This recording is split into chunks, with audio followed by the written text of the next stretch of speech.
Return to the cruise. June 19th, 2023, Cozumel, Mexico. After a hectic wedding with a rained-out reception, Savannah and Dane craved a relaxing honeymoon. They booked their week-long Caribbean cruise well in advance and boarded the Carnival ship at the Cape Canaveral port. For the first 2 days at sea, they took full advantage of the all-you-can-eat meals and round-the-clock snacks. As recent college graduates, they were used to getting by with as little food and money as possible. Savannah starved herself even more than usual in the weeks before the wedding to ensure she fit into her dress.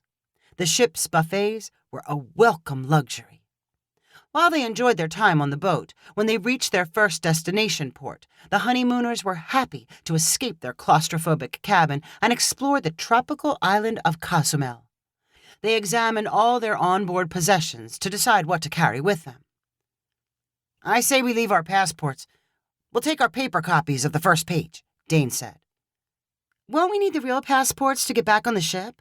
Savannah asked. "No, just our cruise ID cards." "Maybe we should leave our phones, too. I'd hate to lose them, and it's not like we'll have any service anyway." "What about taking pictures?" "We can use the little pocket camera." "How will we know the time?" "The watch my mom kept bugging me to take." Savannah held up a waterproof watch with a dial face and strapped it around her wrist. The couple walked to the ship's exit dressed for a day at the beach.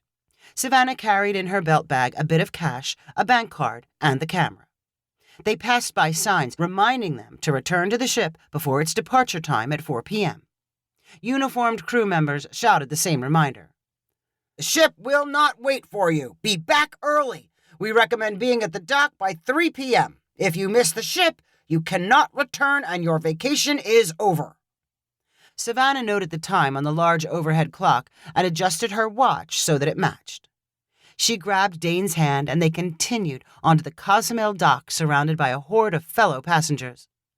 "What should we do first?" Dane asked excitedly. "Scooters. I've always wanted to drive scooters around an island, and we can get away from the crowds." They found a scooter rental agency and haggled over the price. Both Savannah and Dane studied Spanish in school and used it at their part-time jobs. Communicating with the locals in their native language made the couple feel less like stereotypical American cruise passengers. Equipped with a map, they followed a paved road through the jungle and toward the far side of the island. Savannah and Dane stopped to admire some Mayan ruins, but the steamy heat made them return to the scooters to find some sea breezes. They reached the island's east coast, where the ocean waves were rough and the beaches uncrowded. The couple casually followed the shoreline until they found a beach cafe with dozens of hammocks in the surrounding palm trees. After a fish taco lunch, the honeymooners cuddled in a hammock and listened to the crashing waves. The mood was so relaxing, they both drifted into naps. Dane woke first. He nudged Savannah and asked, "What time is it?" She looked at her watch and said, "A little before 1 o'clock." "Seems later than that," Dane replied. "Don't worry, we have plenty of time." They walked down to a sandy cove and waded into the warm water. Savannah snapped pictures with her camera's timer before they wandered back to their scooters, intending to follow the coastal road back to the dock. They made slow progress, as Savannah assured Dane they had more than an hour to spare. Then she noticed a Carnival ship moving south in the open water. "Wouldn't it be funny if that was our ship?" Savannah said with a carefree laugh. "It can't be, not according to your watch. It must be another cruise. Carnival has lots of ships." As they got closer to the busy harbor, Dane began to panic. He saw cruise ships from other companies still docked, but no ship from Carnival. He and Savannah raced to return their scooters and then ran to the cruise port. They found only empty space where their huge ship had once parked. 2 Carnival crew members stood nearby. "Where's the ship?" Dane called out. "It's gone. You missed it. Your vacation is over," replied the older of the crew members in English. Savannah held up her watch and said in Spanish, "It can't be. It's only 3 o'clock." The unsympathetic crew member held up his own watch and replied in Spanish, "Your watch is 2 hours slow. Maybe you should check the batteries." Savannah's face lost all color as she looked at Dane. She immediately realized it was not at all funny that they had seen their ship sailing away. Tears burst from her eyes as she cried, "We're on our honeymoon! How can we get back on the ship?" "You cannot," replied the unfeeling crew member. "You must find your own way home.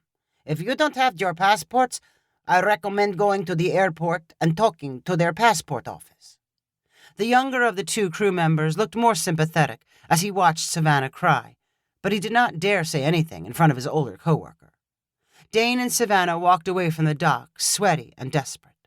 They used the little money they had left for a taxi to the Cozumel airport.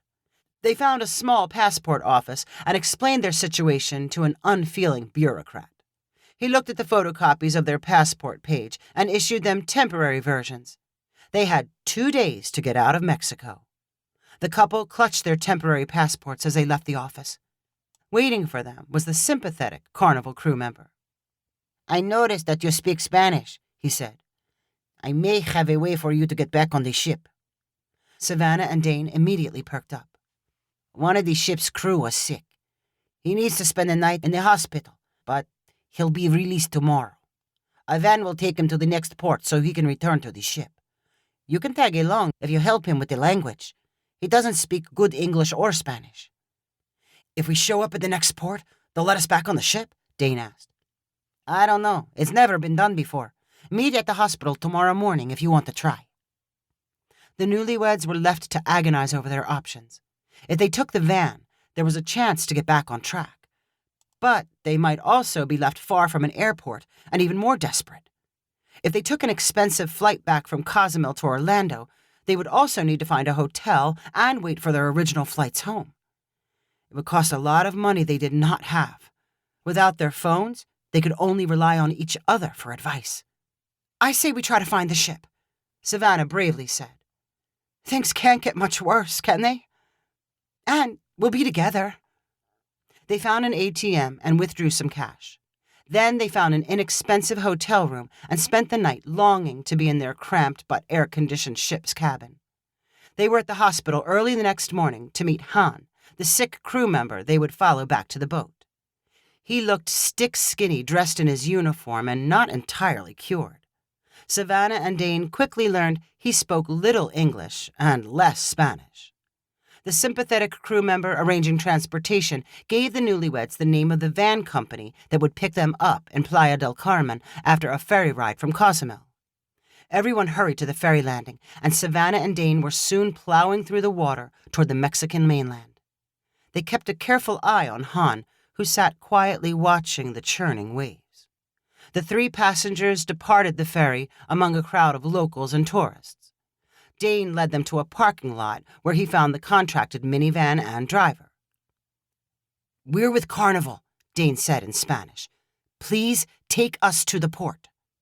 The driver nodded, and the 3 boarded the minivan with Han in the front passenger seat. Dane smiled at Savannah, thinking the plan was going to work. Then the driver looked at his paperwork. "I'm supposed to drive 1 person, not 3. Someone named Han." "We're all going to the same place." "I'm only paid for 1. It's a very long drive. I cannot take you for free." Dane gulped. "What if we paid?" "If you pay, then I'll drive." After heated negotiations, Dane agreed to $200. The driver located an ATM, and Dane withdrew more money. He handed half of it to the driver. "You get the other half when we get there." The drive from Playa del Carmen to the cruise port at Costa Maya took 3.5 hours. The minivan's air conditioning was suspect, so the ride was warm and sticky. Han fell asleep, and after some initial conversation with the driver, the radio provided most of the noise inside the van. Savannah did not complain about how hungry and thirsty she felt. Costa Maya existed primarily as a port of call for cruise ships that followed the Mexican coast. The stop offered activities like zip-lining, water sliding, and beach lounging. Passengers never got very far from their ships. The road to Costa Maya was carved out of the jungle with heavily guarded entrances to the city. When the van carrying Savannah and Dane crossed through the first checkpoint, Savannah was confident she saw their ship in the distance. Almost there, she whispered. The van drove through the streets of the local village and then reached what looked like an official entrance to the cruise port. They got in line behind several tour buses and delivery trucks. Guards at a gate checked papers and schedules. Dane reached up and handed their driver the remaining $100 he was promised. "These people work for the carnival," the driver announced when he reached the gate. He handed over a document. "I only see one on the list, not three," the guard said. "I'm only the driver. 3 people got in the van and I brought them for carnival." The guard stared at the paper and looked at the line of vehicles behind the van. "Pull over up there and wait. I need to talk to the supervisor." The minivan pulled close to a walkway inside the gate. Savannah and Dane flashed each other worried expressions.